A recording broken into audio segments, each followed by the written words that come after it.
People in those woods still talk about Caleb Harlan, the white bounty hunter who spent years chasing runaways for money. And they talk about the night everything changed, when he found a starving slave girl named Mara collapsed in the mud. And for the first time in his life, he chose to help instead of harm. But mercy has a way of turning the world upside down. Because at sunrise, Caleb opened his door and saw 200 armed freedmen surrounding his cabin, ready to kill the man they thought had stolen the child. They didn't know he'd saved her life. He didn't know they wanted his help to burn a whole plantation system to the ground. And once they learned the truth, those freedmen didn't offer him safety or forgiveness. They offered him a job, one filled with danger, blood, and a chance to face the ghosts he created. This is the story of a man hunted by the very people he once hunted, and the night they forced him to choose what kind of monster he was willing to be.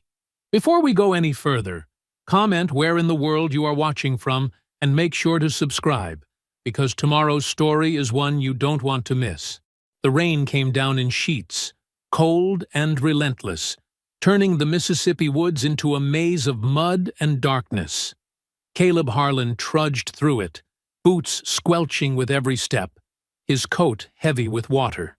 His hat did nothing to keep the rain off his face. He wiped his eyes and kept walking. 3 days. 3 days tracking nothing but false signs and old trails. The bounty he'd been chasing turned out to be a rumor. Some plantation owner's paranoia about a slave who'd never actually run. Caleb had wasted time and money on supplies he couldn't afford to waste. He was getting too old for this work. The thought came unbidden, settling in his chest like a stone. 42 wasn't ancient, but it felt ancient when you spent your nights sleeping on wet ground and your days following trails that led nowhere. His knees ached. His shoulder, the one he'd dislocated years ago falling from his horse, throbbed in the damp air. Maybe it was time to sell the cabin, move farther west, start over somewhere new. The woods opened up ahead, revealing the familiar path that led home. Caleb picked up his pace, eager to get out of the rain. He'd light a fire, drink some whiskey, and try to forget about the money he'd lost on this worthless hunt. That's when he heard it. A rustling sound, too deliberate to be wind. Then a cry, soft, strangled, almost swallowed by the rain. Caleb stopped. His hand moved automatically to the knife at his belt. Old habits. He scanned the darkness, eyes adjusting to the shadows between the trees. There, near a fallen log, maybe 20 feet off the path. He approached slowly, carefully. Patrols sometimes set traps for hunters like him, people who made their living in the gray spaces of the law. He'd seen men ambushed, robbed, left for dead. But as he got closer, he realized it wasn't a trap. It was a girl. She was small, maybe 12 years old, collapsed against the log like a broken doll. Her dress was torn and filthy, clinging to her thin frame. No shoes. Her feet were cut and bleeding, caked with mud. She shivered violently, her whole body trembling. Caleb's first thought was automatic, trained into him by years of work. Runaway. His second thought was just as automatic. Check for patrols. He listened. Nothing but rain and wind. No dogs. No voices. Whoever she'd run from hadn't caught up to her yet. The girl's eyes opened. She looked at him with pure terror. "Please," she whispered. Her voice was raw, barely audible. "Please don't." Caleb stood there, rain pouring down his face, staring at her. His mind worked through the calculations he'd made 100 times before. Check her arm for brand marks. Estimate her value. Calculate the bounty. Find the nearest patrol and... He stopped himself. "Can you stand?" he asked. She didn't answer, just stared at him with those wide, terrified eyes. Caleb crouched down, keeping his movements slow. She flinched when he reached for her, but she was too weak to pull away.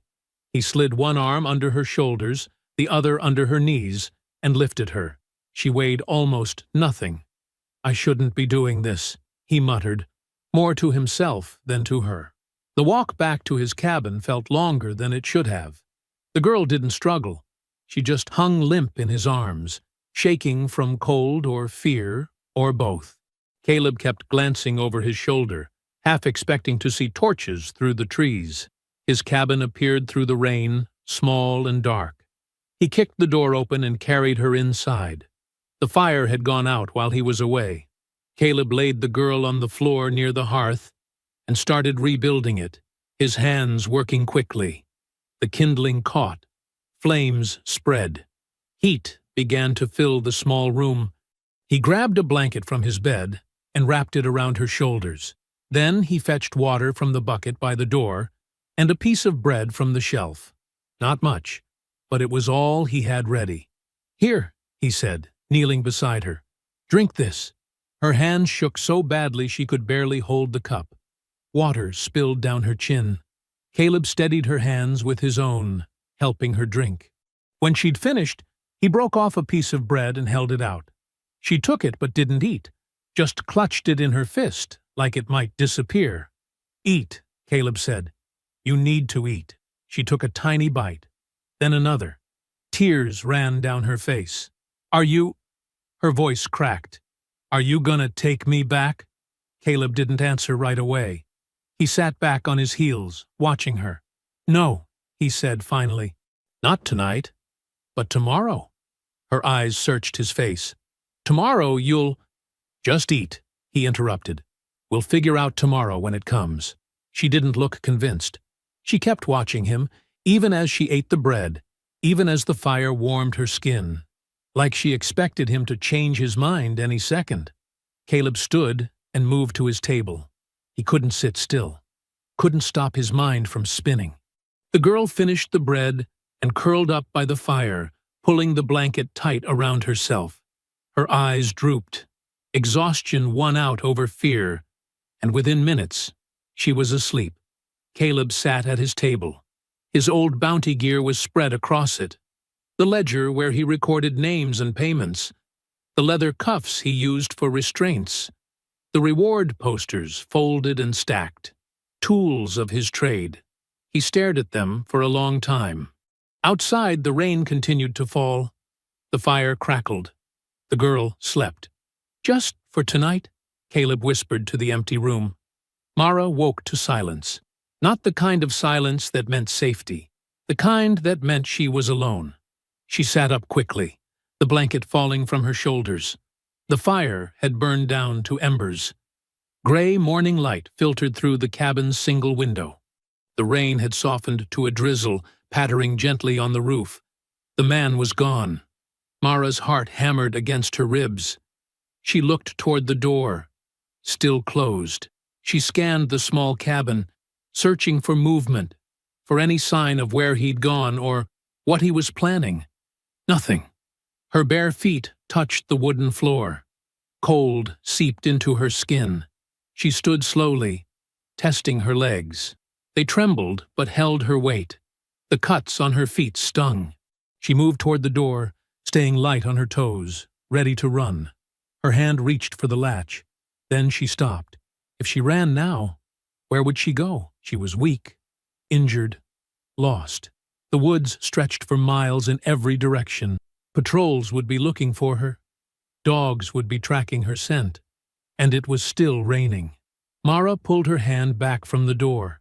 She turned and looked at the cabin again, really looked this time.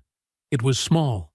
Just one room, a bed in the corner, unmade, a table with 2 chairs, shelves lined one wall, holding supplies, flour, coffee, a few cans. A coat hung on a peg by the door. The hearth took up most of the far wall.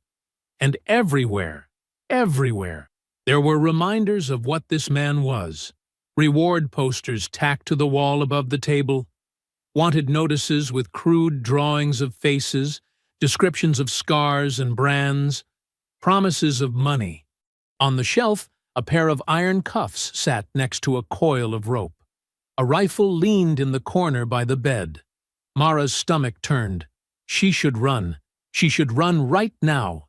But she didn't. Instead, She moved toward the table. Her fingers brushed against the papers scattered across its surface. Bills of sale, transport receipts, letters from plantation owners. And then she saw it. A leather-bound book, thick and worn. The cover was unmarked, but something about it drew her attention. She picked it up with shaking hands and opened it. The first page was dated 3 years ago. Below the date, a list.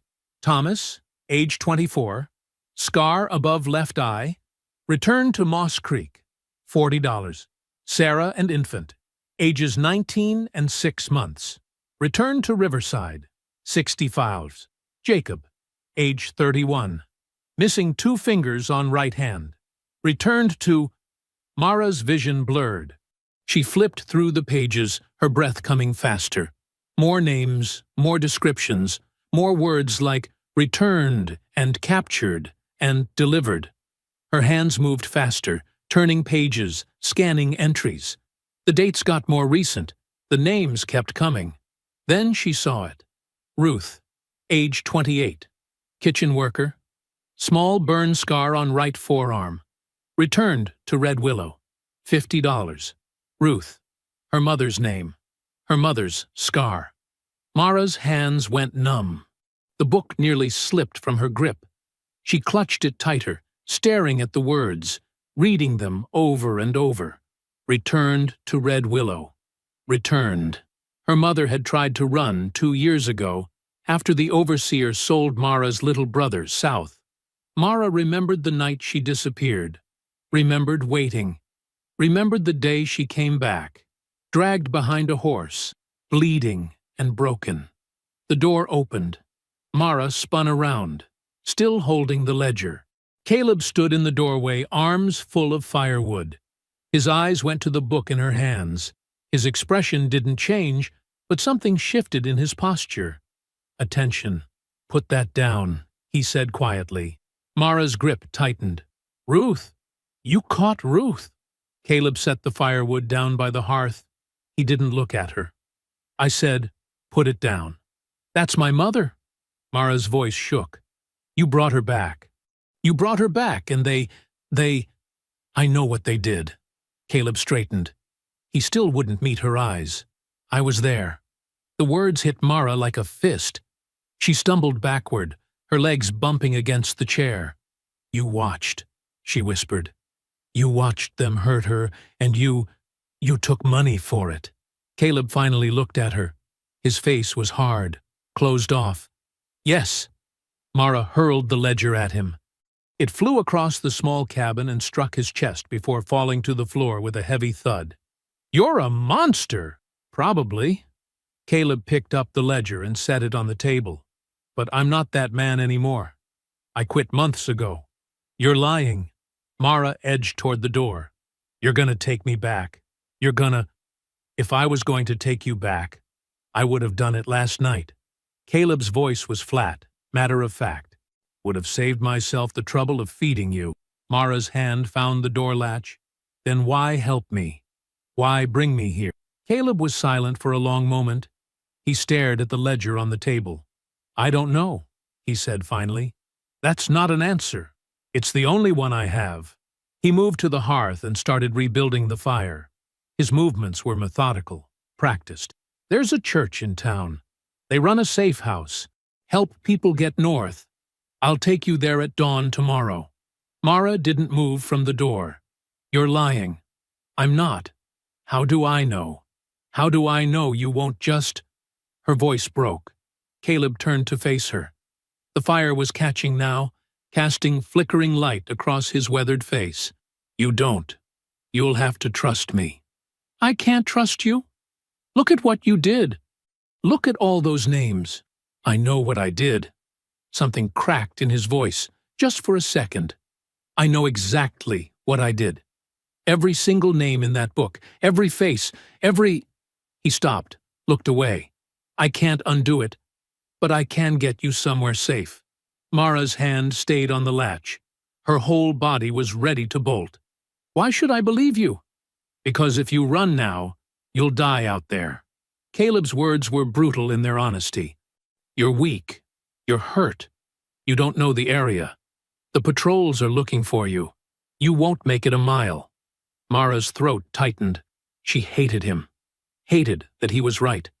"If I take you to the church, they'll hide you, feed you, get you strong enough to travel north." Caleb added wood to the fire. "That's your best chance." "You promise?" The words came out small, childlike. "You promise you won't hand me over?" Caleb met her eyes. "I promise." Mara didn't trust him, couldn't trust him, but she also knew she had no other choice. Slowly, she released the door latch. Caleb nodded once. He reached for the shelf and pulled down what was left of the bread, along with some dried meat. He set it on the table. "Eat," he said. "You need your strength." Mara approached the table but didn't sit.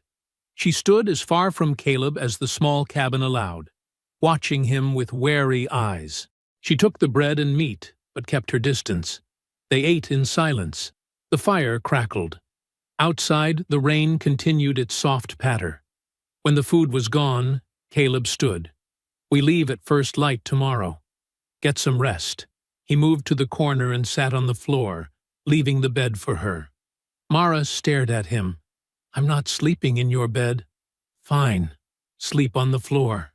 Caleb leaned his head back against the wall and closed his eyes. "Just sleep somewhere." Mara settled by the fire again, wrapping the blanket around herself. She lay down but kept her eyes open, watching Caleb, watching the door, watching everything. The rain stopped sometime in the afternoon.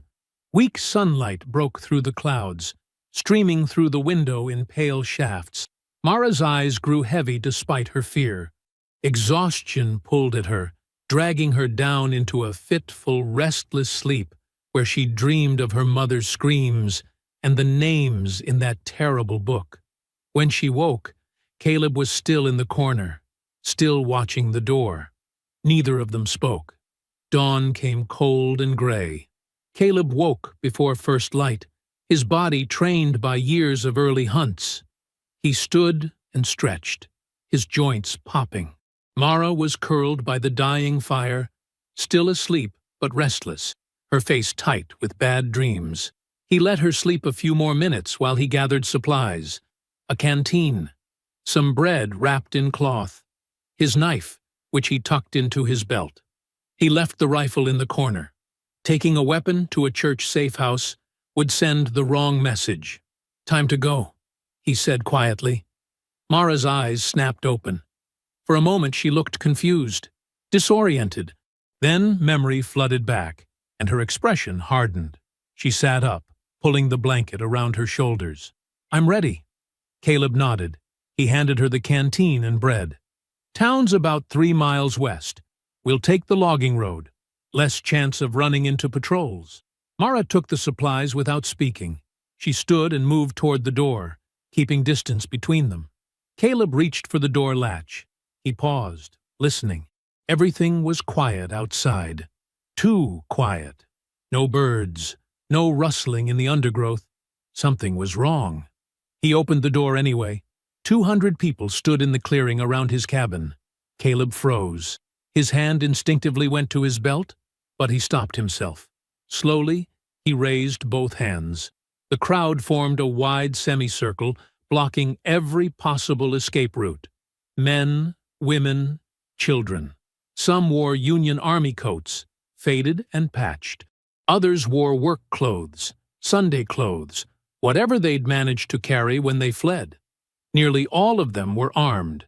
Rifles, pistols, axes, farming tools, broken bottles tied to sticks. They were all black, and they were all staring at Caleb with expressions of pure hatred. "Step outside," someone shouted. "Slowly." Caleb obeyed. He moved onto the porch, hands still raised. Behind him, he heard Mara gasp. "Don't hurt her," Caleb said. His voice was steady, but his heart hammered against his ribs. "The girl's a runaway. I was taking her to safety." Laughter rippled through the crowd. Hard, bitter laughter. "Safety!" a woman spat. "That's what you call it?" "We know what you are, Harlan." This voice came from a broad-shouldered man near the front. He wore a Union sergeant's coat and carried a rifle with easy confidence. "We know exactly what you are." 3 men rushed forward before Caleb could respond. They grabbed his arms, wrenched them behind his back. Caleb didn't fight. Fighting would only make this worse. They dragged him off the porch. His boots scraped through dirt and dead leaves. Someone kicked the back of his knee, and he went down hard, kneeling in the mud. The crowd pressed closer. Caleb kept his eyes down, his breathing controlled. This was bad. This was very bad. The man in the sergeant's coat walked forward. He was older, maybe 50, with gray threading through his close-cropped hair. His face bore scars, a long one across his cheek, smaller ones near his temple. His eyes were cold and assessing. "Caleb Harlan," the man said. "The Wolf of Tallahatchie County." Caleb said nothing. "You know who I am?" the sergeant asked. "No. Abraham Cole. 10th Regiment, United States Colored Troops." Abraham's voice was calm, almost conversational. "I've been looking for you for 3 months." Caleb's jaw tightened. 3 months. That was about when he'd stopped taking bounties. "Look at me," Abraham ordered. Caleb raised his head. Abraham studied his face with the same cold assessment. "I know your work, Harlan. Read about you in the papers. Heard stories from people you dragged back to hell." Abraham crouched down, bringing himself eye level with Caleb. "You caught my sister. Delivered her to a plantation in Georgia. She died there 2 weeks later." Caleb's stomach dropped. He searched his memory, trying to place the face, the name. How many had there been? How many sisters, brothers, mothers, children? I can't. "You don't remember her." Abraham's voice was flat. "Of course you don't. She was just another entry in your ledger, another $40. From somewhere in the crowd, a man shouted, "I remember him. He caught my son, broke his arm dragging him back." "He tracked my aunt," a woman yelled. "Used dogs on her. He's the one that found Marcus and Sarah." The voices overlapped, building into a roar. Accusations, memories, pain given voice. Caleb closed his eyes. Every word was true. Every accusation deserved. "String him up!" someone shouted. "No!" Abraham said sharply. The crowd quieted. "Not yet. I want to know about the girl first." He gestured. 2 men went into the cabin. A moment later they emerged, Mara struggling between them. "Let her go!" Caleb tried to stand, but hands shoved him back down. "She's not part of this." "The girl ran from Red Willow 2 days ago," Abraham said. "We've been tracking her. Followed her trail straight to your cabin." He looked at Mara. "Tell me the truth, child. Did this man capture you?"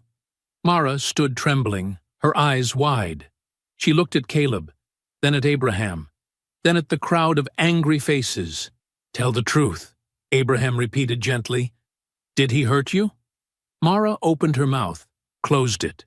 Caleb could see her shaking. "It's all right," Abraham said. "Whatever he did to you, he'll answer for it. Just tell us what happened." The crowd waited. Caleb waited.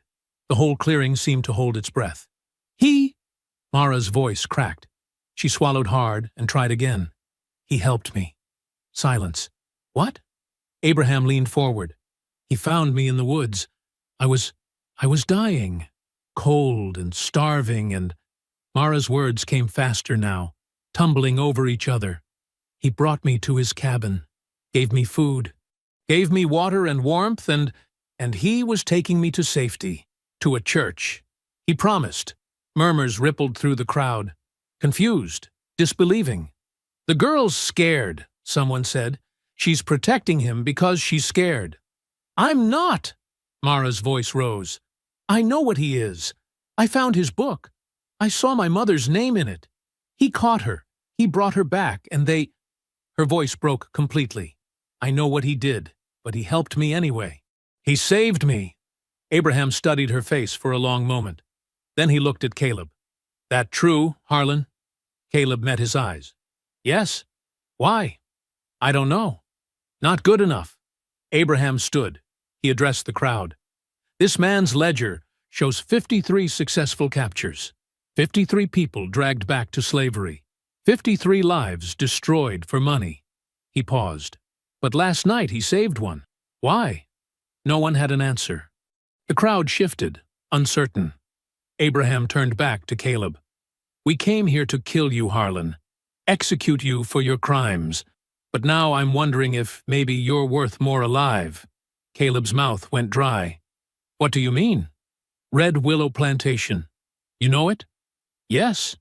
You've hunted runaways from there before. You know the layout, the patrols, the guard rotations, the weak points.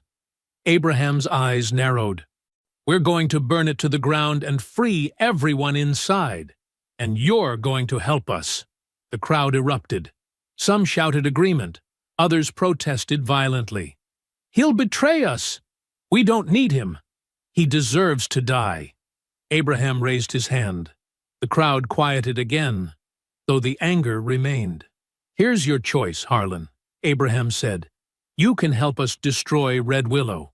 Use everything you know, every dirty trick, every piece of intelligence, to free those people. Or, he gestured to the crowd, we give you the justice you deserve right here and now. Caleb looked at the faces around him, faces full of rage and grief and righteous fury. He thought about his ledger, about all those names, all that suffering.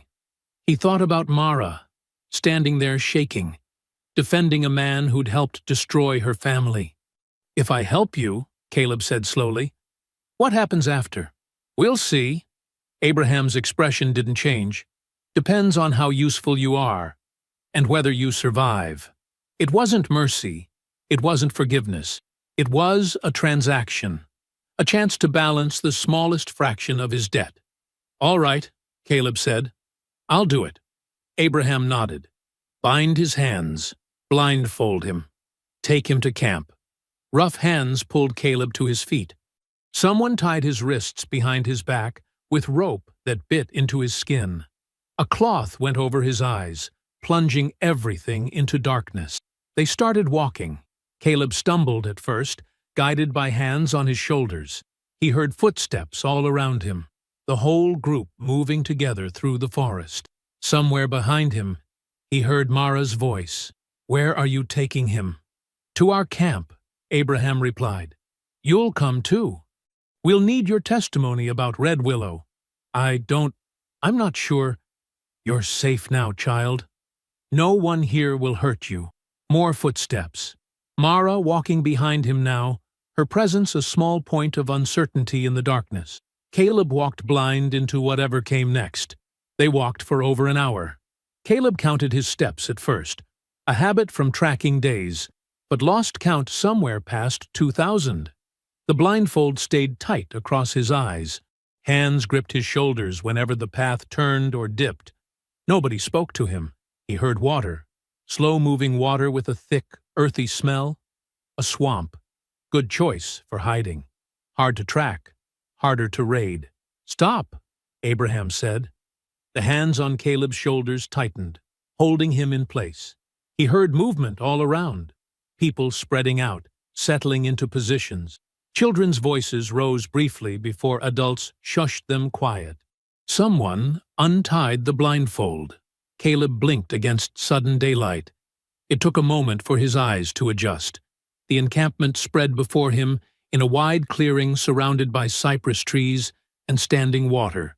Makeshift shelters dotted the higher ground. Canvas stretched over wooden frames, some patched with cloth that might have once been dresses or shirts. Cook fires burned in careful arrangements, their smoke dispersing through the tree cover to hide their presence. Clotheslines hung between trees, laundry dripping slowly. People watched him, dozens of them. Old men with graying beards, women holding babies, children clutching their mothers' skirts, Union soldiers in worn blue coats, all of them staring at the white man with bound wrists standing in their camp. Caleb recognized the look in their eyes. He'd seen it before, from the other side. Fear mixed with hatred, mixed with desperate hope. "Over here," Abraham said. They pushed Caleb toward the center of camp, where 5 people sat on log benches arranged in a rough circle. Abraham took his place among them. The others studied Caleb with varying degrees of hostility. A woman sat beside Abraham. She was perhaps 40, with iron-gray hair pulled back tight and scars on her forearms that looked like old burns. Her eyes held a sharp intelligence that reminded Caleb of a hunting hawk. "This is Elsie Cole," Abraham said. "My wife. She came from Red Willow." Caleb's chest tightened. "Red Willow?" "Of course." Elsie stood slowly. She walked toward Caleb until they stood only a few feet apart. She looked him up and down with clinical precision. "I know you," she said finally. "You caught 3 runaways from Red Willow over the years, brought them back in chains." Caleb said nothing. What could he say? "My cousin was one of them," Elsie continued. "Girl named Ruth, 14 years old. You dragged her back after she made it almost to Tennessee." She paused. "Master Redfield had her whipped until she couldn't walk. Then he sold her south. We never saw her again." The words hit like physical blows. Caleb remembered Ruth. Young, fast, clever. She'd given him trouble for 3 days before he finally cornered her near a river crossing. "I'm sorry," Caleb said quietly. "Sorry." Elsie's laugh was harsh and bitter. "Sorry doesn't bring Ruth back. Sorry doesn't heal the scars on people you return to torture." She turned to Abraham. "Why is he still breathing?" "Because he knows Red Willow," Abraham replied. "Inside and out. He's hunted from there enough times to know every detail we need. He'll betray us first chance he gets. Maybe, but if his information is good, we can free 200 people and cripple Red Willow's operation forever." Abraham looked at Caleb. "That's worth the risk." Elsie returned to her seat, but her eyes never left Caleb's face. Abraham gestured to the other 3 people in the circle. "This is our leadership council. We make decisions together. Right now, we're deciding whether to trust your information enough to use it." "I'll tell you whatever you need to know," Caleb said. "You will." Abraham pulled out a piece of charcoal and a flat board. "Red Willow, start with the layout. Main house, slave quarters, fields, barns. Draw it." Caleb's hands were still bound. Abraham nodded to one of the guards, who cut the rope. Caleb rubbed his wrists, then took the charcoal. He drew. The main house at the center. The long rows of slave quarters behind it. Cotton fields spreading east and south. The barn, the smokehouse, the overseer cabins. He marked the locations of guard posts, patrol routes, places where dogs were kenneled. "How many overseers?" Abraham asked. 6, last I knew. Maybe more now. "Dogs?" 8 hounds, kept in pens near the east field. Handlers rotate through the night. "Guards?" 4 permanent. Master Redfield brings in extras during harvest, or if there's been trouble. Elsie leaned forward. "Where does Redfield sleep?" 2nd floor of the main house, east corner room. Window faces the quarters so he can watch at night. "He still does that," Elsie said quietly. "Watches from that window like we're animals in a pen." Mara sat near one of the fires, wrapped in a blanket someone had given her. She watched Caleb with an expression he couldn't read. Not quite fear anymore. Not quite trust, either. Abraham studied the drawing. Weak points. Back entrance to the main house. Only 1 guard, usually, and he gets lazy after midnight. The north fence line runs through brush. Easy to cut without being seen. Dog pens are far from the guardhouse, so if you handle the dogs first, nobody hears. "Handle them how?" one of the other council members asked. Caleb hesitated. "Poison meat works. Or you can—" He stopped. These people didn't need lessons in cruelty from him. "Keep talking," Abraham said. For 2 hours, Caleb answered questions. He detailed patrol schedules, guard personalities, weak points in security. He explained how Redfield thought, how the overseers worked, where weapons were kept. Elsie interrupted frequently, adding details Caleb had never known. She described the inside of the slave quarters, which buildings held the sick, where children slept, which families had members too old or young to run. She explained Redfield's punishments, his patterns, his particular cruelties. Caleb had tracked runaways from Red Willow for years. He'd known it was bad. But hearing Elsie speak, hearing the specifics of daily degradation and systematic brutality, made his stomach turn. Redfield brands runaways, Elsie said, on the shoulder, where it shows. Then he chains them in the square for 3 days without food or water. In summer, some die from the heat. Caleb remembered finding branded runners. He'd thought nothing of it at the time. Just marks to help identify repeat offenders. "You saw those brands," Elsie said, reading his face. "You knew what they meant." "Yes." "And you brought people back anyway." "Yes." Silence settled over the circle, heavy and accusing. Finally, one of the council members spoke. "We can't trust him. This could all be lies to lead us into a trap." "Then we test his information first," Abraham said. "Small mission, low risk. If he's lying, we kill him and move on." The council debated. Voices rose and fell. Some argued for immediate execution. Others insisted Caleb's knowledge was too valuable to waste. Mara spoke suddenly. "He's telling the truth about the layout." Her small voice cut through the argument. "I lived there. Everything he's saying about the buildings and the guards." "It's all right." The council looked at her. Elsie's expression softened slightly. "You know Red Willow?" Elsie asked. Mara nodded. "I was born there. Lived there my whole life until I ran." "Then you'll help us plan this properly." Elsie glanced at Abraham. "Test his information on something small. If he's straight with us, we use him for the real raid. If not—" She looked at Caleb. "We finish what we started this morning." Abraham stood. "We scout the tobacco transport coming through tomorrow night. Redfield uses that road to move goods and sometimes to transfer slaves between plantations. If Harlan's right about the route and timing, we'll know he's being straight." The meeting broke apart. People dispersed to their tasks: cooking, mending, caring for children.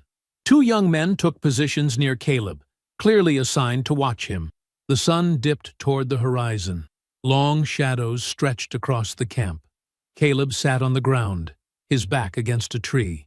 The guards stood close enough to stop him if he tried to run. Not that running would help. He wouldn't make it 50 feet in this swamp without a guide.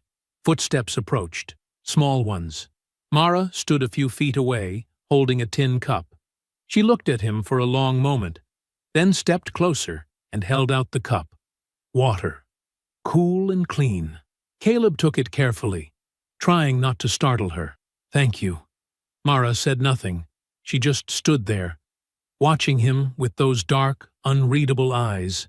Then she turned and walked back toward the fire where Elsie was distributing evening rations.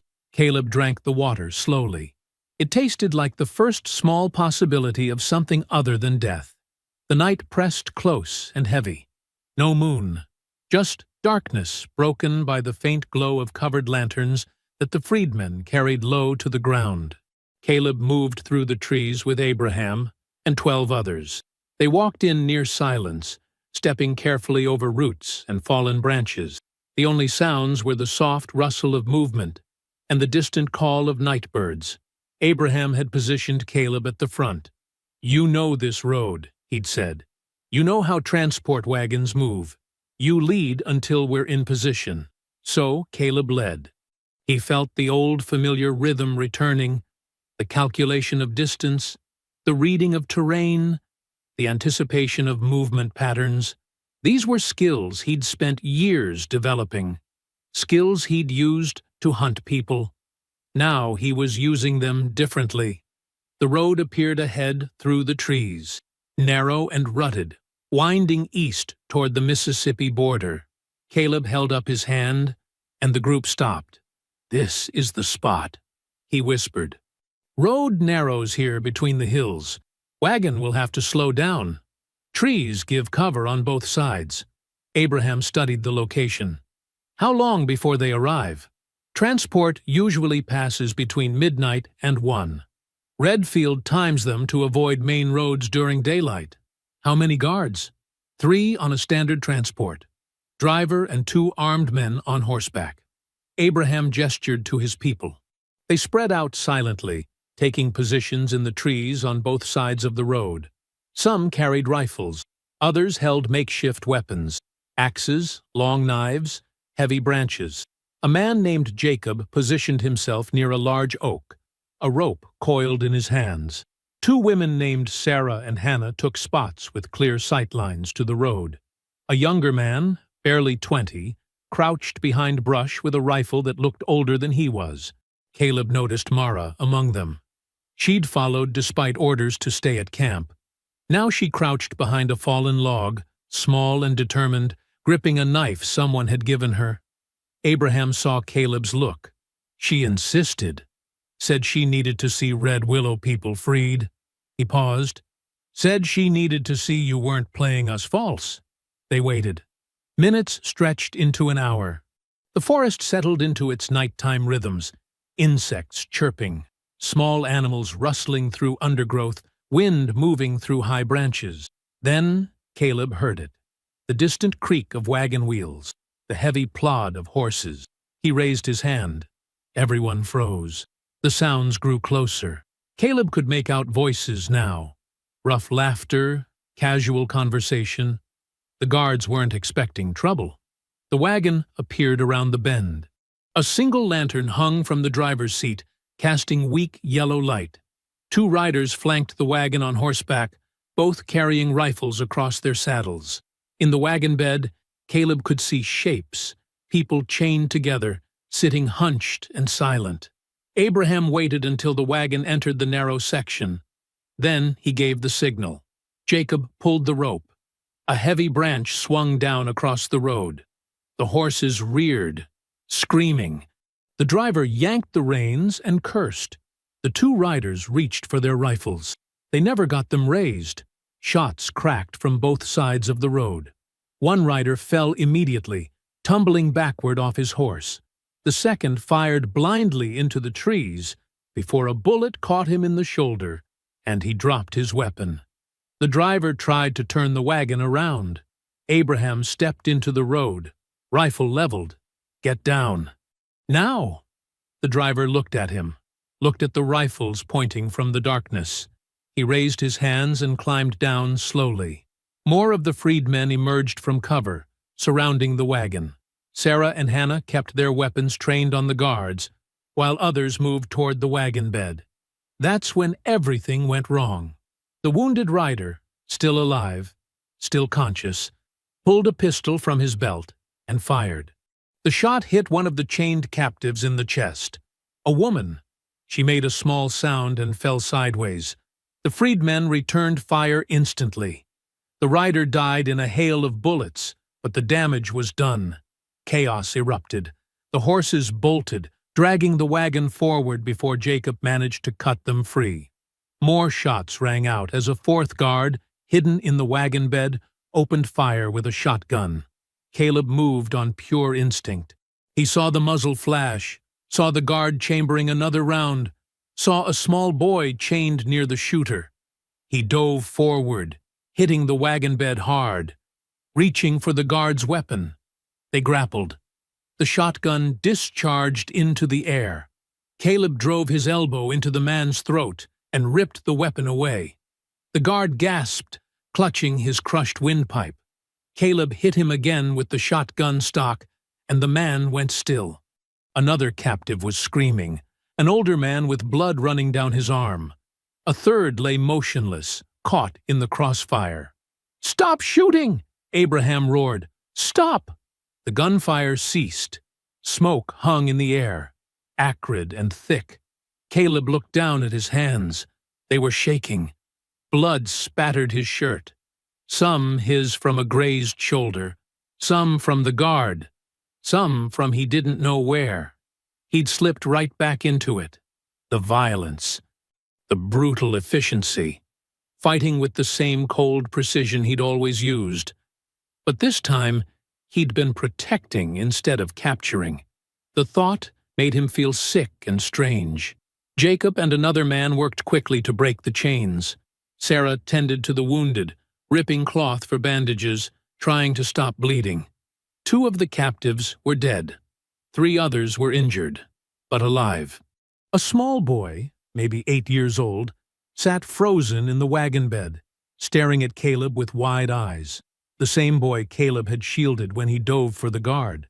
Caleb met the boy's gaze, saw terror there, saw something else too.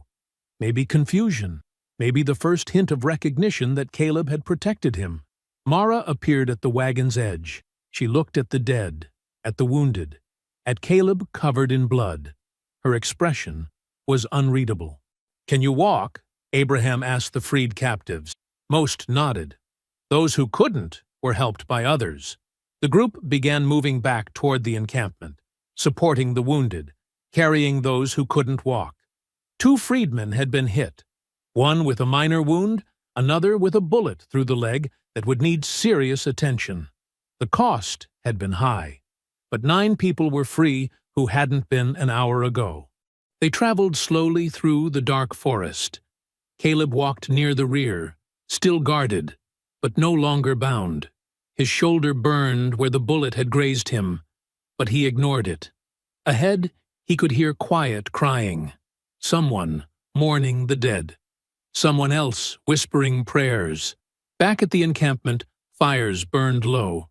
The wounded were brought to Elsie, who worked with calm efficiency, cleaning wounds and stitching what needed stitching. The freed captives sat together near one of the fires, wrapped in blankets, drinking water and eating small portions of food. They looked stunned, lost, like they couldn't quite believe they were free. Abraham found Caleb sitting apart from the others. He lowered himself to the ground beside him. "Your information was accurate," Abraham said quietly. Caleb nodded. "You fought hard tonight. Old habits." "Maybe. Or maybe something different." Abraham was silent for a moment. "You saved that boy." "Didn't have to. Could have let the guard shoot and stayed safe." Caleb didn't answer. He didn't know what to say. "We're planning the Red Willow raid," Abraham continued. "Full assault. We'll need everything you know. Every detail, every weakness, every pattern. I'll tell you. I know." Abraham stood. "Get some rest." "We start planning at dawn." Caleb watched him walk away. Around the camp, people moved quietly, tending fires, checking on children, preparing for sleep. For the first time since they'd captured him, nobody stood directly over Caleb with a weapon drawn. They watched him, yes, but from a distance now. Wary but no longer expecting him to bolt or betray them at any second. A dangerous ally. That's what he was now. He lay down on the ground, using his coat as a pillow. His shoulder throbbed. His hands still shook slightly. Sleep came slowly, broken and uneasy. Early morning light filtered through the canopy, turning the encampment into a patchwork of gold and shadow. Smoke from cook fires drifted between the trees, carrying the smell of cornmeal and salt pork. People moved with quiet purpose, fetching water, tending children, preparing for the day ahead. Caleb sat on a stump near the center of camp, his grazed shoulder bandaged with clean cloth. Elsie Cole approached, carrying a piece of charcoal and several sheets of rough paper. "We need to talk about Red Willow," she said. Caleb looked up. Elsie's face was calm, but her eyes held something harder. She'd lived under Redfield's authority for years. The plantation wasn't just a place to her. It was a collection of memories, most of them bad. She spread the papers on a flat stone and knelt beside them. "I'll draw what I remember. You fill in what I miss." Abraham joined them, sitting cross-legged with his rifle across his lap. Mara appeared moments later, positioning herself where she could see everything clearly. She'd barely left Caleb's vicinity since the raid, watching him with a mix of suspicion and reluctant curiosity. Elsie began sketching. Her hand moved quickly, charcoal lines forming the rough outline of the plantation's main house, the quarters, the barns. Main house faces east, she said. Overseer's cabin is here, north side. Dogs kenneled behind it. Caleb leaned forward. How many dogs? 6 when I left. Redfield keeps them mean. Feeds them just enough to stay hungry. Handlers? 2. Wallace and a man called Cutter. They sleep in a shack beside the kennels. Caleb took the charcoal from her hand and marked 2 points on the map. Patrol routes run here and here. Dogs cover the south fields after dark. Wallace always starts north and works clockwise. Elsie nodded slowly. That's right. I remember hearing them at night. Guards on the main house? 1 at the front door. 1 that walks the perimeter every hour. Armed? Rifles. Pistols on their belts. Abraham studied the map. What about the quarters? How many people still there? Elsie's expression tightened. Maybe 40. Could be more. Redfield brings in new workers. When others... She didn't finish. Mara spoke quietly. My mama said he sold people south when they got too sick to work. Elsie looked at her. Your mama was right. Caleb marked another section of the map. Armory is in the barn. Redfield keeps weapons locked, but the barn itself isn't guarded at night. Wood construction. Burns easy. How do you know that? Abraham's tone was neutral, but the question hung heavy. Tracked a runner there 2 years back. Spent 3 days watching the place before making the grab. Caleb didn't look up from the map. Learned the patterns. The silence that followed felt thick. Mara shifted uncomfortably. Elsie's jaw tightened. Abraham broke the quiet. Those patterns help us now. Keep talking. Caleb continued. He marked weak points in the fence line. Identified blind spots where guards couldn't see. Drew detailed routes showing where the dog patrols overlapped and where gaps existed. Around them, the camp came fully alive. Men practiced with rifles at the far edge of the clearing, firing at targets nailed to trees. Women sharpened farming tools into weapons, hoes with filed edges, scythes with reinforced handles. Children were kept busy with small tasks, gathering firewood and fetching water. A young man named Thomas approached the planning circle. He'd fought in the transport raid, moving with military precision despite carrying an ancient flintlock rifle. Abraham, Thomas said, we're running low on powder. Got maybe 20 good shots between all of us. Then we make 20 shots count, Abraham replied. Most of the work will be close and quiet anyway. Thomas nodded and returned to the practice area. Elsie added more details to the map. She knew which floorboards in the main house creaked, where Redfield kept his cash box, which doors stuck, and which opened silently. He'll be armed, she said. Always keeps a pistol in his desk drawer. Another under his pillow. What about his family? Abraham asked. Wife died 3 years back. No children. Just him and his overseers. Caleb marked the main house again. There's a back entrance through the kitchen. Servant's door, usually unlocked for early morning staff. No staff anymore, Elsie said. He makes people from the quarters cook and clean. Locks them in the house at night so they can't run. Abraham's expression darkened. Then, that's our entry point. We get in through the kitchen. Free whoever's locked inside. Move through the house. They worked through the morning, refining every detail. By noon, the full plan began taking shape. Abraham would lead the main force through the southern fields, using the blind spots Caleb identified. A smaller group would approach from the east, targeting the kennels and dog handlers. A third team would secure the quarters, arming anyone strong enough to fight and guiding the elderly and children to safety. The dogs are the biggest problem, Abraham said. If they alert before we're in position, we lose surprise. Caleb spoke before thinking. I can handle the dogs and Wallace. Every eye turned to him. You? Thomas said from nearby. He'd been listening. Why would we trust you with something that important? Because I trained with Wallace. Know how he thinks. Know how he moves. Caleb met Abraham's gaze. I can take him out quietly. Make it look like the dogs got loose on their own. Abraham considered this. No. Why not? Because if you're lying, if this is some setup, putting you near the dogs gives you too much control.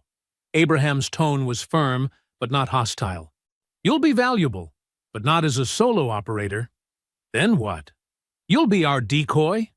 Caleb frowned. What does that mean? Abraham stood and pointed to the map. You approach from the west, visible and loud. Make it seem like a single threat. Maybe a drunk drifter. Maybe someone looking to steal. Draw the guards and dogs toward you. While they're focused on the noise you're making, we move in from the other directions. That puts me in a bad position. Yes, Abraham said simply, but it keeps you where we can see what you're doing. And if you run, if you try to warn them, you die first. Caleb understood. This was still a test. They'd use his knowledge, but not give him opportunity for betrayal. All right, he said. Mara had been silent throughout the planning. Now she spoke. When do we go? We? Elsie looked at her. I'm going. I know Red Willow. I can help. You're a child, Thomas said. I'm fast. I'm quiet. And I know where things are hidden. Mara's voice carried unexpected steel. I earned this. Abraham exchanged a look with Elsie. Finally he nodded. You stay with the group securing the quarters. No fighting. Just guiding people out. Fine. By afternoon, the plan was finalized. Every person had a role. Every contingency had been considered. The freedmen gathered for an early dinner. Pots of beans and cornbread were passed around. People ate sitting on logs, on the ground, standing in small groups. Caleb received a bowl and sat at the edge of the circle. Not quite part of the gathering, but no longer completely separate. He ate slowly, listening to the conversations around him. A woman named Ruth talked about her sister, still trapped at a plantation further south. A man called Moses described the farm he planned to start once they reached free territory. Children played nearby, their laughter strange and bright against the weight of what was coming. Mara sat closer to Caleb than before, though still maintaining careful distance. She ate her food quickly, hungrily, like someone who'd learned not to waste opportunity. You really think this will work? She asked quietly. Yes. Why? Because they know the place, because they're organized, because they have more reason to fight than Redfield's people have reason to defend. She considered that. What happens after? After what? After Red Willow. Where do you go? Caleb had no answer. He hadn't thought that far ahead. His old life, the cabin, the hunting, the isolation, felt impossible to return to. But he didn't know what came next. I don't know, he admitted. Mara nodded like she understood. The sun set slowly, painting the sky orange and red. People began preparing for sleep. Fires were banked low. Children were settled into makeshift beds. Caleb lay down in the same spot as the night before, using his coat as a thin barrier against the ground. His shoulders still hurt, but the pain had dulled to a steady ache. Around him, the camp grew quiet.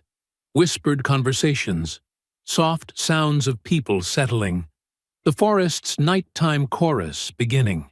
He stared up through the tree branches at the darkening sky, thinking about what waited at Red Willow, thinking about the violence coming, thinking about whether any amount of good could balance what he'd done. A shadow moved nearby. Mara approached silently, carrying something. She stopped beside him and dropped a folded blanket onto his chest without a word. Caleb looked up at her. Her face was unreadable in the dim light. Thanks, he said. She shrugged. Gets cold at night. Then she turned and walked back to where Elsie waited near one of the fires. Caleb unfolded the blanket and pulled it over himself. It smelled like wood smoke and soap. He closed his eyes, but sleep wouldn't come yet.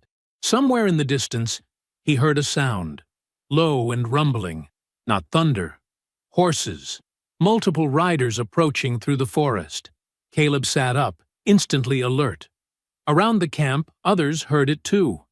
People rose quickly, reaching for weapons, moving into defensive positions. The sound of hoofbeats grew steadily closer. The hoofbeats shattered the night's quiet. Abraham was on his feet instantly, rifle in hand. Around the camp, people scrambled from sleep into chaos. Mothers grabbed children.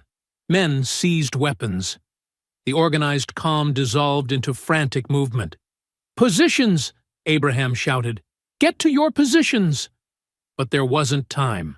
The riders burst through the tree line from the north, torches blazing. 6 men on horseback, all armed, charging straight into the heart of the encampment. Gunfire erupted.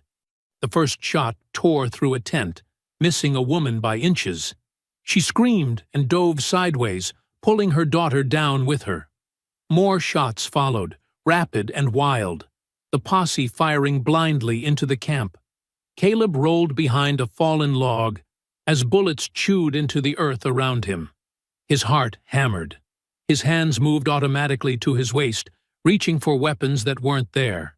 They'd taken everything when they captured him. A rider thundered past, torch held high. The flames touched a canvas tent, and it went up immediately, orange fire climbing fast. People inside stumbled out, coughing, eyes streaming. "Fall back!" Abraham's voice cut through the noise. "Get the children to the swamp." The freedmen returned fire now, more organized, more deliberate. Thomas dropped to one knee and aimed his ancient flintlock at a rider.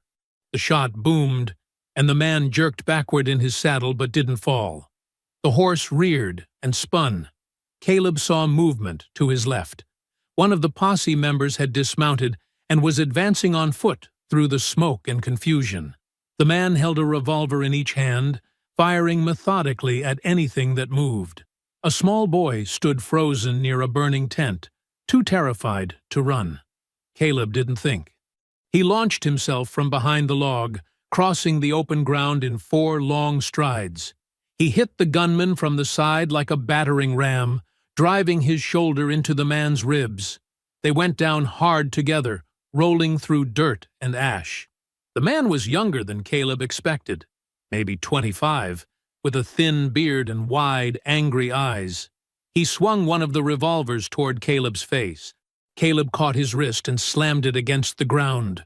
Once, twice, 3 times until the fingers opened and the gun fell free.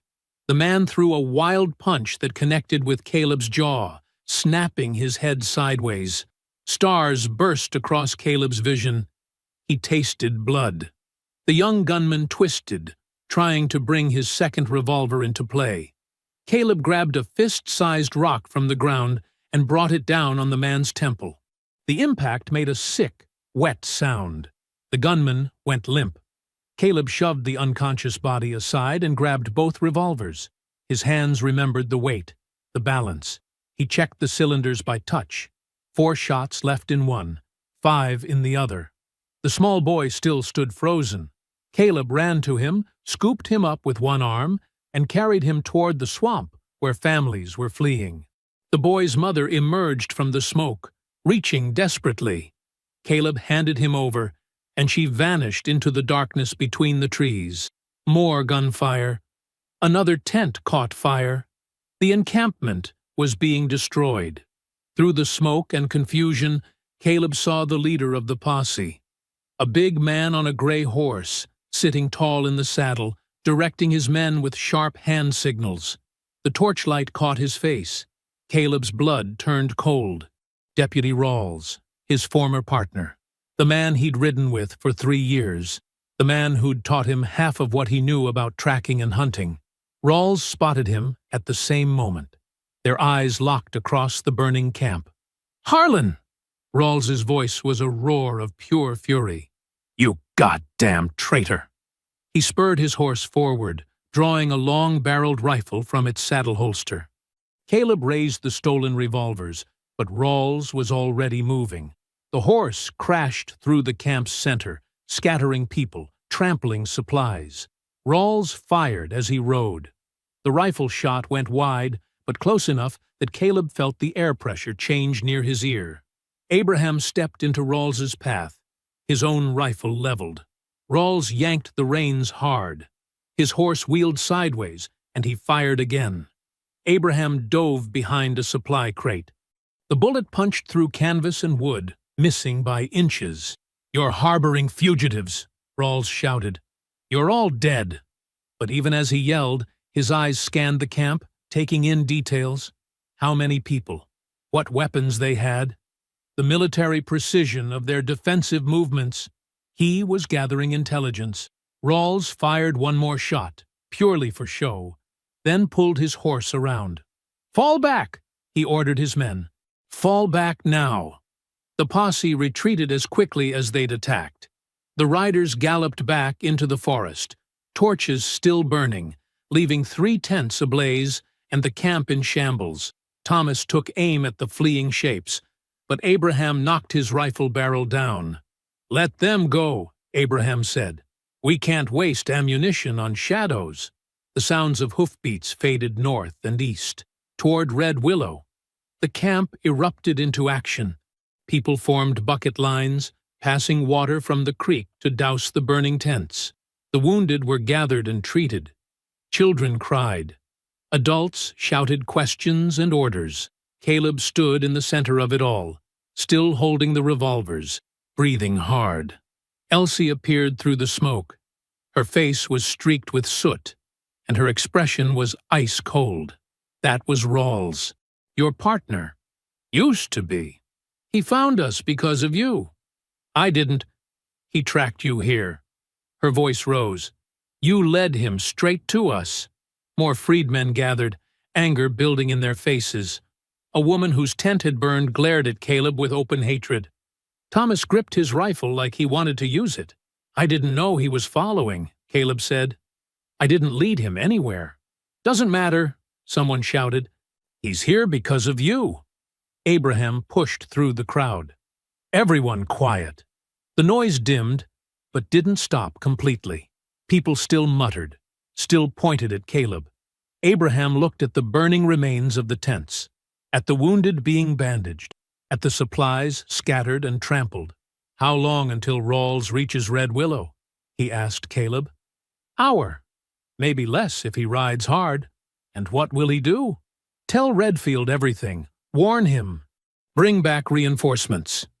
Abraham's jaw tightened. "Then we've lost our advantage." "We could scatter," Elsie said quietly. "Disappear into the swamp. Find another way." But Abraham shook his head.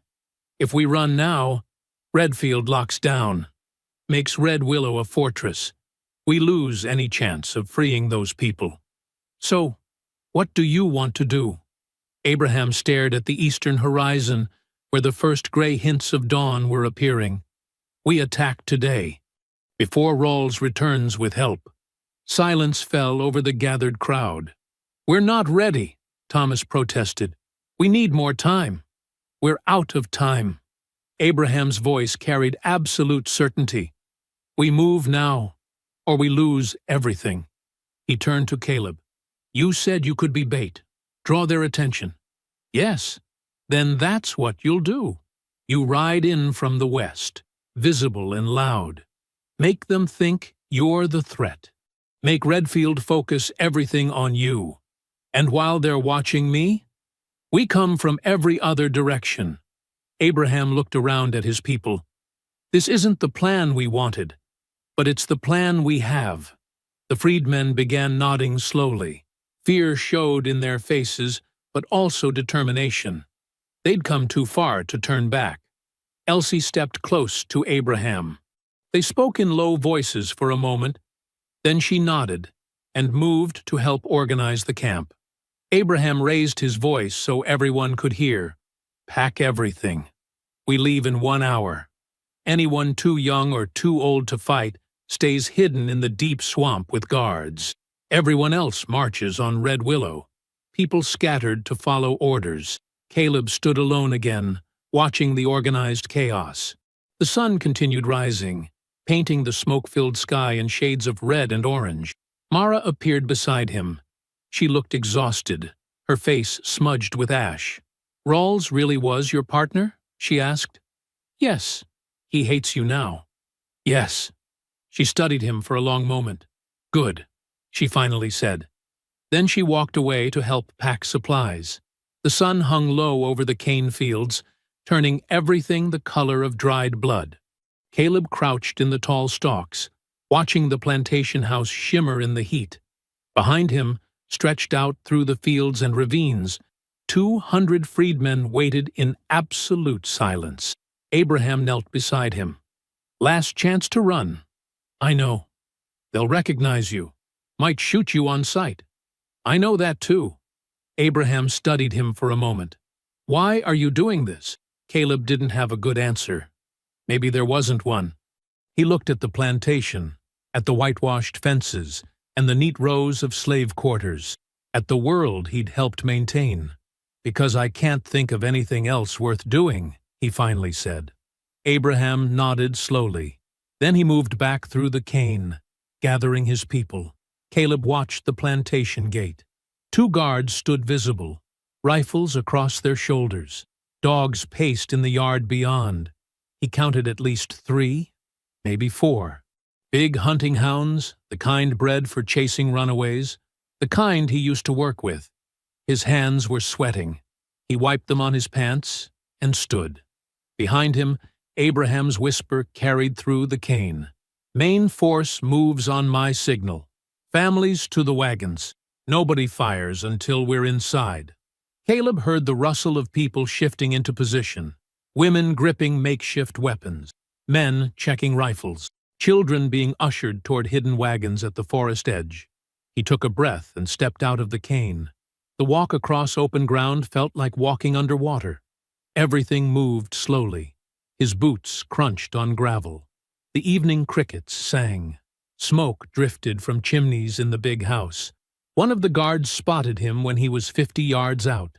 The man straightened, bringing his rifle into both hands. "Who's that?" Caleb kept walking. Steady pace, hands visible, moving like he had every right to be there. "I said, who's that?" "Caleb Harlan," he called back. "I'm here about a bounty lead." The guards exchanged glances. The second one, younger with a patchy beard, squinted at him. "Harlan? Thought you quit." "Changed my mind. Deputy Rawls was just here an hour ago. Said you turned traitor. Said you're running with runaways now." Caleb reached the gate and stopped, close enough to see the suspicion in their faces. "Rawls is a liar and a drunk. I've been tracking a group north of here. Got information Redfield needs to hear." The older guard spat tobacco juice. "Rawls seemed pretty sure." "Rawls tracked me to a camp. Saw some faces. Jumped to conclusions. That's why I'm here now, to set things straight." The dogs in the yard started barking. Deep, aggressive sounds. They could smell something wrong on him. Fear, maybe. Or the smoke from the freedman's camp still clinging to his clothes. The young guard raised his rifle higher. "Stay where you are. I need to see Redfield. He don't want to see you. Rawls told him everything.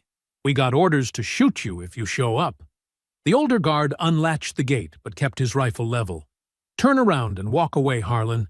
Do it now, while you still can." The dogs snarled and lunged against their chains. 3 of them, all focused on Caleb with bared teeth and raised hackles. Caleb's mind raced. This wasn't working. They weren't going to let him in. He needed the dogs loose. Needed chaos. He reached into his pocket. Both guards tensed. "Hands out!" Caleb pulled out a small cloth bundle. Inside was raw meat, rabbit he'd carried from the encampment. He threw it hard, over the gate, into the yard.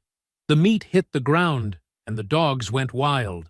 They tore at their chains, barking and howling. One of them jerked so hard its collar snapped. The freed dog bolted toward the meat. "God damn it!" The young guard turned toward the dog. "Get control of them!" Caleb whistled. A sharp 2-note pattern he'd used 100 times before. Commands he'd taught to overseers and dog handlers across 3 counties. The loose dog stopped. Its head snapped toward Caleb, confused. He whistled again. Different pattern. Circle wide. Search pattern. The dog's training kicked in. It turned and loped toward the fields, nose to the ground, hunting. What the hell? The older guard stared at Caleb. How did you— Caleb threw more meat, this time toward the eastern fence line, away from where Abraham's forces waited. Those dogs are trained wrong. I've been telling Redfield for 2 years. The other 2 dogs broke their chains now, following their pack mate. All 3 ran toward the eastern fields, baying and howling. Men emerged from the overseer's building, shouting questions. Someone rang a bell. More dogs were released from the kennels, 5, 6, 7 of them pouring into the yard. Caleb kept whistling, kept throwing commands. Spread out. Wide search. East quadrant. The dogs scattered in wrong directions, chasing phantom scents, responding to signals their handlers didn't understand. Stop that! The young guard pointed his rifle at Caleb's chest. Stop whistling! An overseer on horseback galloped into the yard. What's happening? It's Harlan. He's doing something to the dogs. Shoot him! The young guard's finger tightened on the trigger. From the cane fields came a sound like distant thunder. Not guns. Feet. 200 people moving at once. The freedmen burst from cover on 3 sides. They came from the north fields, the western ravine, the southern tree line. A wave of running figures, some armed with rifles, others with tools and clubs and bare hands. The guards at the gate spun toward the new threat. The young one fired wildly into the crowd. Someone screamed. Caleb grabbed the gate and shoved. It swung open, iron hinges shrieking. He ran into the yard. Behind him, Abraham's voice rose above the chaos. To the quarters! Free them all! Gunfire erupted. Horses screamed. Men shouted orders that nobody followed. Caleb saw the first group of freedmen reach the slave quarters. They tore open doors, broke chains, pulled people out into the fading light. Some of the enslaved people stood frozen in shock. Others grabbed weapons immediately and joined the attack. A storage barn exploded into flames. Someone had thrown torches through the windows. The fire spread fast, catching on cotton bales and dry wood. The overseer on horseback wheeled toward Caleb, drawing a pistol. Caleb dove behind a water trough. The bullet punched through wood, spraying splinters. He rolled to his feet and ran toward the big house. More freedmen poured through the gate now. The plantation was being overrun from every direction. An overseer stepped into his path, swinging a club. Caleb ducked under it and drove his shoulder into the man's stomach. They hit the ground together. Caleb grabbed the club as it fell and brought it down hard on the overseer's hand. Bones cracked. The man howled. Caleb stood, breathing hard, the club heavy in his grip. All around him, the plantation burned. People ran in every direction. The organized world of Red Willow was collapsing into screaming chaos. Elsie appeared through the smoke, leading a group of women and children toward the wagons. She saw Caleb and nodded once. Acknowledgement, not approval. Then kept moving. Thomas fired his flintlock at a fleeing overseer. The shot missed, but the man stumbled and fell anyway, tackled by 3 formerly enslaved workers who'd armed themselves with farming tools. Another building caught fire. Flames climbed into the darkening sky. Caleb moved toward the big house. Its windows glowed with lamplight.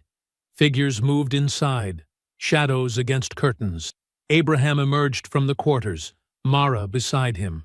Both carried rifles now. Abraham's face was set with grim determination.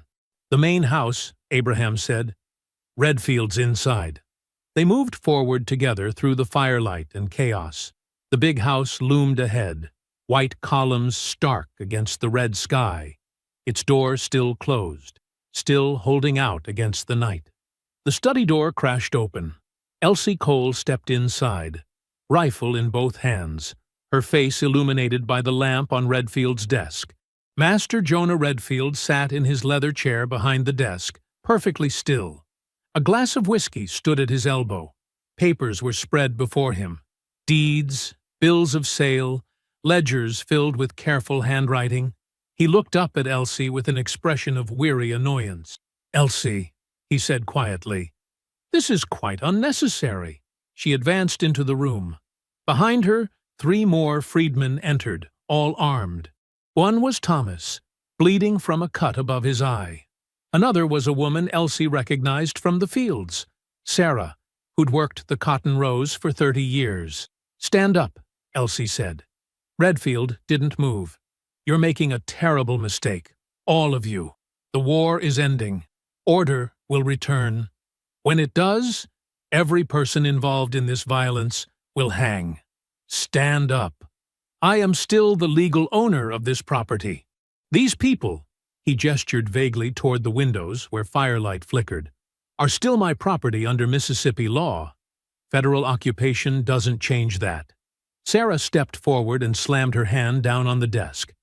"We ain't your property. Not anymore. Not ever again." Redfield looked at her with something like pity. "Sarah, you've worked here since you were a child. I've clothed you, fed you, kept you safe. And this is how you repay—" "Safe?" Sarah's voice cracked. "You call what happened to my daughter safe? You call watching my son sold away safe? Those were business necessities." "Business," Sarah spat the word. "You bought and sold people like livestock and called it business." Redfield finally stood. He straightened his vest and picked up his whiskey glass. He took a slow sip, maintaining the performance of calm authority. "If you kill me, you prove everything the South says about you. Savages, animals, incapable of civilization." Elsie's finger tightened on the trigger. "We ain't killing you. That would be too quick. Then what do you want?" "Justice." Redfield set down his glass. "There is no justice in mob violence. There was no justice in what you did for 20 years. I operated within the law. The law was wrong." Redfield smiled slightly. "The law is what civilized people agree upon. Without it, we have chaos. Look outside. That's what you've created. Chaos and destruction." Thomas moved around the desk. "Come on! Get moving. I will not be manhandled by—" Thomas grabbed Redfield's arm and yanked him forward. Redfield stumbled, catching himself against the desk. For the first time, his composure cracked. Fear flickered across his face. "You can't do this." "We already are," Elsie said. They pulled Redfield toward the door. He tried to dig his heels in, but Thomas was stronger. Sarah grabbed Redfield's other arm, and together they dragged him through the study, down the hallway, toward the front entrance. Redfield twisted in their grip. "I demand to speak with whoever is leading this. I demand—" "You don't demand nothing anymore," Sarah said. They hauled him through the front door and down the steps. Outside, the plantation was a vision of controlled destruction. Every storage building burned. The cotton sheds were collapsed skeletons of flame. The overseer's quarters had been emptied and torched. Smoke billowed into the night sky, turning the stars hazy and red. But the slave quarters still stood. People poured out of them now, families clutching children, elders being helped to walk, young men and women blinking in the firelight like they'd just woken from a long nightmare. Wagons lined the main road. The freedmen were loading supplies: food, blankets, tools, anything useful. Everything else burned. Abraham stood near the center of the yard, directing the evacuation with calm authority. He saw Redfield and walked over. Redfield straightened, trying to regain his dignity. You're a soldier, a Union sergeant. You understand military discipline, order. You know this." He gestured at the flames. "This is not how civilized warfare is conducted." Abraham stared at him. "This ain't warfare. This is freedom. This is theft and arson. You built this place on theft. 20 years of stolen lives, stolen labor, stolen children. I paid for this land. I paid for—" "You paid for people?" Abraham's voice was dangerously quiet. "You think money makes that right?" A crowd was gathering now. Freed people, freedmen, soldiers, families who'd just been unchained. They formed a loose circle around Redfield. Some held weapons. Others just stared with expressions of deep, complicated rage. A young man pushed forward. "That's him. That's the one who sold my brother." An older woman pointed. "He whipped my husband to death for breaking a plow. He separated my family. He locked my sister in the box for 3 days." The voices piled on top of each other, each one adding another crime, another horror, another piece of evidence. Redfield's face went pale. "I was following the law." "The law was wrong," Abraham repeated. Someone in the crowd shouted, "Hang him!" Others took up the call. "Hang him! Hang him now!" Thomas raised his rifle. Sarah gripped a farming knife. The crowd pressed closer. Redfield backed against Elsie, who still held her rifle. "Please! I'll give you money. I'll sign papers. I'll—" Movement at the edge of the yard. Caleb Harlan emerged from the smoke, limping badly. His face was bruised and swollen. Blood soaked through his shirt from a wound in his side. He carried no weapon. His hands were empty. Behind him, 3 bodies lay in the dirt near the gate. Rawls and 2 of his men, all dead. Caleb stopped at the edge of the circle, breathing hard. The crowd noticed him. Some turned, hostile. Others just watched. Abraham looked at Caleb. "Rawls?" "Dead. He came back with reinforcements. We stopped them." "How many?" "5 total. 3 are dead. 2 ran." Abraham nodded slowly. Then he turned back to Redfield. The crowd was still shouting for blood. Hands reached toward Redfield. Someone threw a stone that hit his shoulder. Abraham raised his hand. "Stop." The crowd quieted slightly, but the anger still simmered. "We ain't like him," Abraham said loudly. "We don't kill helpless people. We don't murder in the dark. We do this right." "Right?" Thomas's voice was bitter. "What's right about letting him live? We take him to the Union garrison. We turn over his ledgers, his papers, all the proof of what he did. We let him face trial." "He won't hang," someone shouted. "White judges won't hang a white man for owning slaves." "Maybe not," Abraham said, "but we'll have the truth on record. His crimes written down, witnessed. That matters. It ain't enough. It has to be. Because if we hang him now, we become what they say we are." The crowd shifted, uncertain. Elsie stepped forward. She looked at Redfield with pure contempt. "I want to kill you. Every part of me wants to watch you die slow." Redfield said nothing, but Abraham's right. "You ain't worth our souls." She turned to the freedmen. "Chain him. Put him in one of his own wagons. We're taking him north with us." Men moved forward with rope. They bound Redfield's hands behind his back and shoved him toward a wagon. He stumbled, but didn't fall. The last cotton shed collapsed in a shower of sparks. Flames reached higher into the night. Abraham watched it burn for a long moment. Then he turned toward the road, where families were gathering, preparing to leave. Caleb stood alone near a water trough, watching the organized chaos. Blood dripped from his side. He swayed slightly, but stayed on his feet. Dawn was coming. The eastern sky was turning gray. The freedmen moved through the ruins, gathering the last survivors, checking buildings for anyone left behind. Children cried. Elders prayed. Young people stared at the burning plantation with expressions of shock and fierce joy. Abraham began walking toward the road, toward the forming caravan. He saw Caleb and changed direction. Abraham stopped a few feet from Caleb. The morning light was growing stronger now, turning the smoke pale gray. Caleb straightened, despite the pain in his side. He waited. "You did good work tonight," Abraham said quietly. Caleb said nothing. "Rawls would have killed a lot of people if you hadn't stopped him. I brought him here. He would have come anyway. Men like that don't need reasons." Caleb looked down at his bloodied hands. "I'm going to leave now. You don't need me anymore." Abraham studied him for a long moment. "Where are you planning to go?" "West. Maybe north. Somewhere nobody knows my name. You think that'll work?" Probably not. The sound of wagons creaking filled the air. Families were climbing into carts. Children were being lifted up. The whole caravan was preparing to move. Abraham glanced back toward the road, then returned his attention to Caleb. Roads aren't safe right now. Patrols everywhere. Angry plantation owners looking for runaways.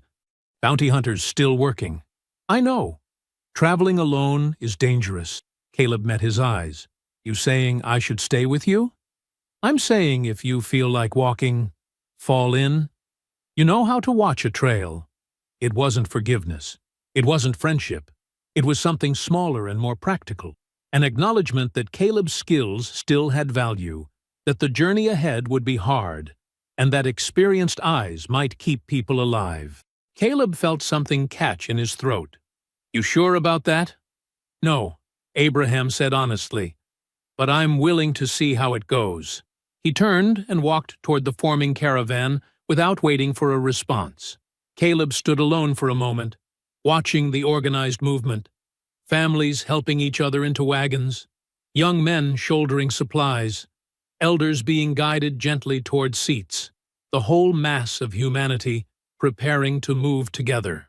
He pressed a hand against his wounded side and started walking. Mara appeared suddenly from between two wagons. She'd been watching from a distance. Now she approached with her arms crossed and her face set in that familiar expression of wary distrust. She stopped directly in front of Caleb. You think you're coming with us? She asked. Abraham said I could. Abraham says a lot of things. Caleb waited. He'd learned not to argue with. Mara's eyes moved over his bruised face, his bloodied shirt, the way he favored his left side. If you fall behind, we're not coming back for you. I know. She looked away toward the caravan, then back at him. Her voice dropped slightly. Just stay where we can see you. It was the closest thing to acceptance she'd offered. Not trust, not forgiveness, just a willingness to let him exist in the same space. Caleb nodded. I will. Mara turned and walked back toward the wagons without another word. Caleb followed at a distance, moving slowly through the crowd. People noticed him. Some stared. Others deliberately looked away. A few whispered to each other. He reached the back of the forming caravan and stopped there, unsure where to position himself. A young man carrying a rifle glanced over. You the one who killed Rawls? Yes. The young man nodded. Good. Then he moved on. An older woman passed with two children. She looked at Caleb with complicated eyes. Recognition, resentment, and something that might have been reluctant acknowledgement. She didn't speak. Thomas appeared from the side, walking with Sarah. He saw Caleb and paused. You still here? Abraham said I could walk with you. Thomas grunted. Keep up then. We're not slowing down for stragglers. I'll keep up. Thomas studied him for another moment, then said, You know the woods north of here? Some. Good. We might need that. He turned to Sarah. Come on, let's get everyone moving. They walked away together. A teenage boy carrying a pack laughed as he passed. Hey, Harlan, you better keep up. We're not carrying you if you drop. It wasn't hostile. It was almost teasing, the kind of comment people made to someone they were tentatively including. Another voice called out from near a wagon. He looks half dead already. Give him 5 miles. Someone else laughed. I give him 3. The tension wasn't gone. The distrust was still there. But something had shifted. They were letting him walk with them. They were watching him, yes, but they were also treating him like a human being who'd earned a fragile, temporary place among them.